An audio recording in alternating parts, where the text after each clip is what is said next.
Hey Scorpio. So I'm here to do this week's reading from May the 8th to May the 15th. Oh, sorry, my dog tickled my foot. I wonder what that was. So yeah, these will be extended readings. This is part one of the reading. Part two is in the extended. It is going to be extended. Part two is in the description box below. I've got head fog. Sorry. Yeah, so you can watch it on Vimeo if you want just this particular reading, the extended to this particular reading. Go to the Vimeo link, and if you want access to all of the extenders every single week, for I think it's the same price as the one on Vimeo. You get all of them for the month. Every single week, you check your sun, your moon, your rising, and your Venus. And if you're a cross watcher and you want to watch other people's, Patreon makes sense. And I want to say thank you to the people that have joined me on Patreon. I love you from the bottom of my heart.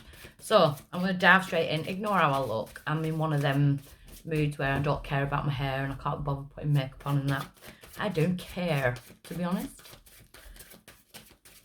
I'm not out to impress anybody but myself. And I don't look impressed. So, I'm one of them funny moods today. Gotta help everyone. Right, so Scorpio, main energies for this week. And the cards don't want to play. They don't want to tell me. They do.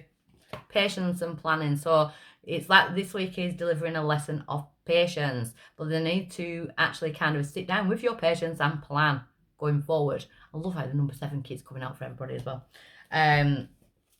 So what's challenging or crossing the energy for Scorpio? You. And we have the Magician as well, which is Aries to myself, Taurus to a lot of other readers. But the crossing energy is for you to become aware, because we've got the Death card, which is you, Scorpio energy, and there could be endings and new beginnings. You're going through like a transformative period in life, it looks like, but you are manifesting it as well.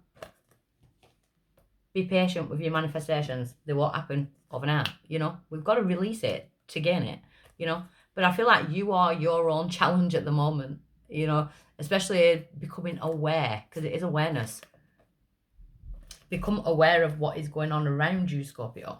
So I feel like you are going to be becoming aware of what, I feel like you already are. You're seeing it for what it is. Why is it coming around? Now we've got the memories of love. So the memories of love card is about issues regarding children or people from the past. I feel like it's more people from the past. I feel like you are highly becoming aware of issues. I feel like, to be honest, I feel like someone's pushing your patience, to be honest. But be patient in your reaction. That's kind of where I'm going with this. Be patient in your reaction. So, in the recent past, let's have a look. We do have the sacral chakra, yeah. So, as well, some of my Scorpios, especially if you're trying to conceive, be patient. Be patient. It will come at the right time. Sacral chakra is your womb, your sexual organs. It deals with relationships, generational karma. It has codes towards your children, to sexual partners, you know. So maybe there's a need to clear the sacral. And you can do that by Epsom salt baths. You can do that by sacral meditations. You can do it by wearing the colour orange. I look like a pineapple. I've done all my videos with my hair up like this, and in yours, I keep looking at the screen and I keep reminding myself of a pineapple. So at present, we've got spiritual strength. You have got the strength to do this, but I really do feel like someone's testing your patience. And I feel like it could be a child. Maybe you've got a teenager who's off, you know. I know mine do. And you're becoming aware of that, or it could be, you know, a past relationship or even a relationship that you're in, you know. We do have Mercury retrograde on the 10th until the 2nd of June, so the 10th of May to the 2nd of June. That can bring issues up from the past and people from the past. It has a weird way of bringing things up from the past that we haven't learnt from, or, you know, I always say to people, be very careful if like exes return in the retrograde, you know, because you might think, oh yeah, they're back and they want me, and then as soon as retrograde's over, the energies kind of like fall off. So going forward, we have heartache and loss.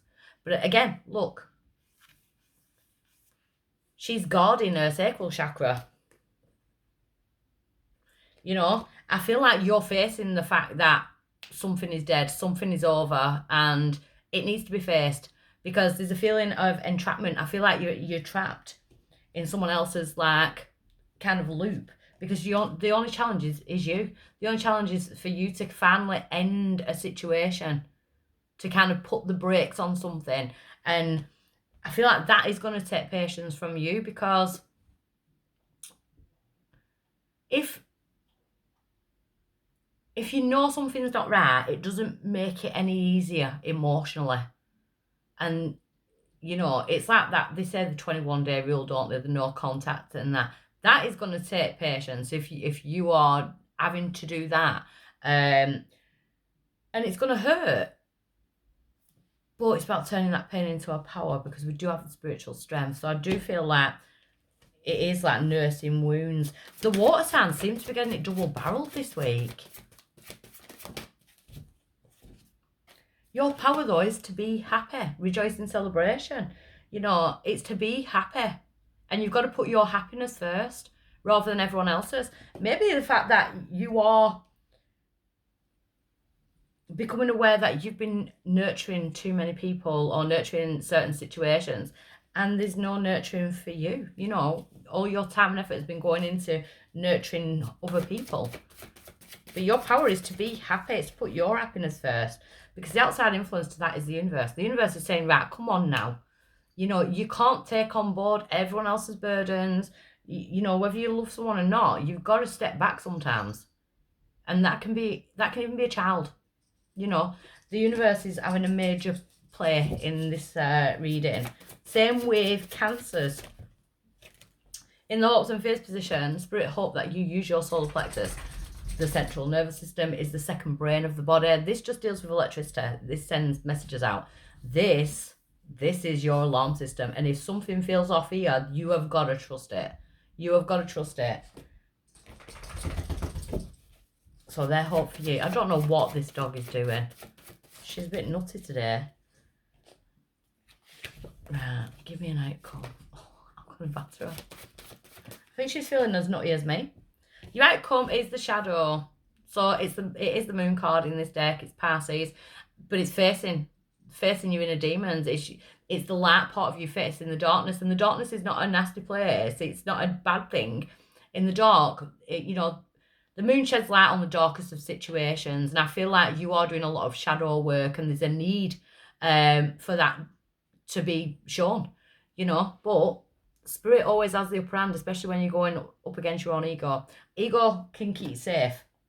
Ego is not. When you say ego to people who don't understand what I mean, they start thinking like, yeah, that type of it. No, it's not. I'm not on about that. I'm on about ego keeps us safe. Ego actually, you know, it keeps us in a...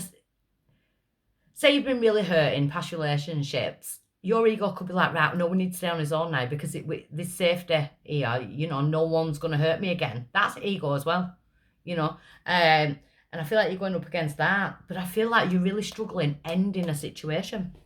So let me get a bit of clarification before I go into the extended.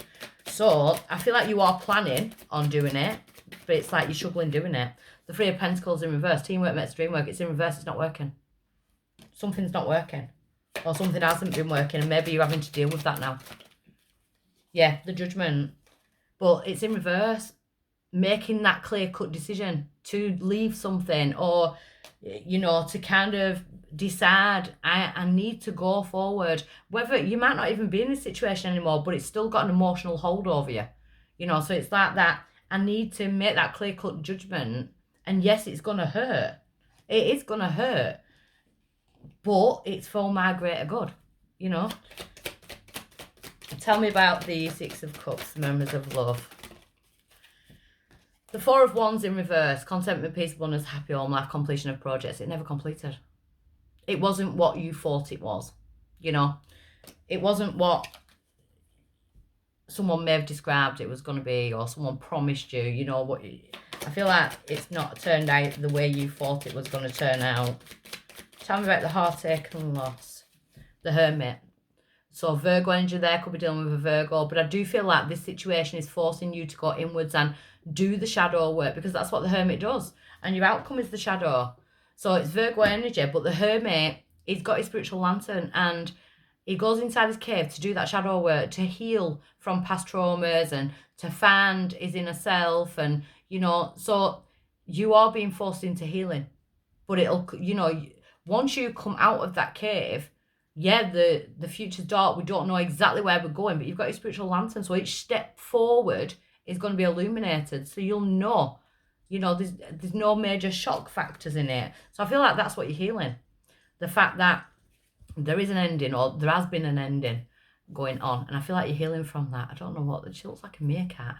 But if this is where I leave you, I want to leave you with lots of love. And if I'm meeting you on the extended, I'm going over there now. Okay, bye.